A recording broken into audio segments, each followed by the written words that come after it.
Oh, I'm Gerry Deguara, second generation farmer out of North Eaton. With Sam and Joe and my wife Barbara, we farm approximately 570 hectares and we're about 40 kilometres west of Mackay. And it was originally a family farm. Mum and Dad bought the farm in 1950 and it remains a family farm. And it seems to be a good system, to keep moving ahead with. Sam and Joe each have their own farms. They're all run together. Nothing's run on an individual basis.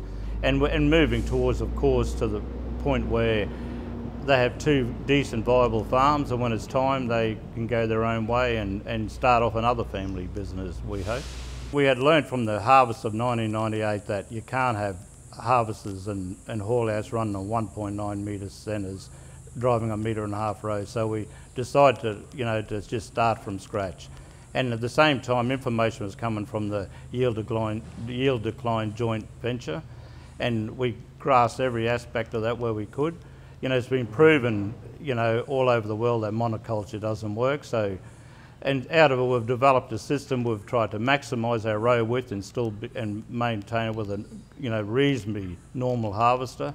And so we've gone to a 2 metre system. We've grown rows on varying widths inside that system, but we're still sticking the 2 metre wheel track. We've developed a mill mud applicator that dries there. We've sort of got a policy of no more trucks on the farm if we can help it. We've got a dunder applicator matched to the right rows, and we're just at the stage where we've got the system working where we think's not too bad, but there's still always room for change. We've modified 3 harvesters. Hopefully this is the last one we'll have to modify. Part of the Catalyst project is, the main thing is to improve water quality. And we've all known for a long time, the better your soil health, we're getting great benefits, we think, in the nematode numbers are dropping, and so far it's looking good. I don't know how the money's going to work out in the end, but that's a part of a trial. As far as the crop size goes, I think we're going to be able to maintain decent crops in a far more sustainable fashion and with reduced nitrogen, and just through mainly bringing our soil health up, and that's where we want to be growing. We'd like to go, as a farm, we'd like to average 100 tonne a hectare.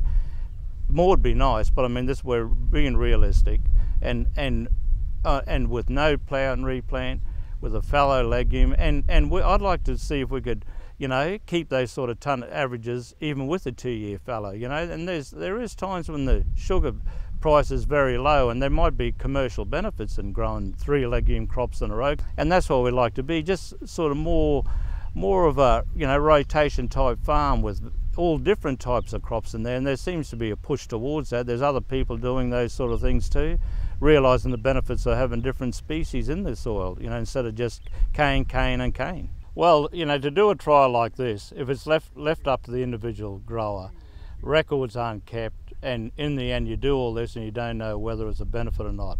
So we've been fortunate with, reef catchments through Farm Assist. We've had, agronomists on the job, record keeping, doing shoot counts and stuff like that, and that makes it so easy if we only have to do the work and let someone else do all the documenting and trials when the harvester comes and all that. And that's where I think the Catalyst project and has been invaluable in the fact that we have all that available to us, and we really should make the best of it while we have got it. And the benefits out of it are, we are reducing imports and runoff, and this is very important for a younger generation trying to farm into the future with the increased regulations, and no one wants to see us. We want to be seen as doing the right thing and making the right changes. I think in 10 years' time it might, the more variety of crops you do grow, the more sustainable you should be, and but it should be still based around the sugar industry, the sugar cane. But the more different crops we can grow gives us more options, to do different things, but based around the fallow program of sugar. Yeah. Sugar farming's our business, and everything else. It's a full circle, and I think you'll find we'll be swapping, rotating crops more and getting the benefit for the benefit of the sugar cane.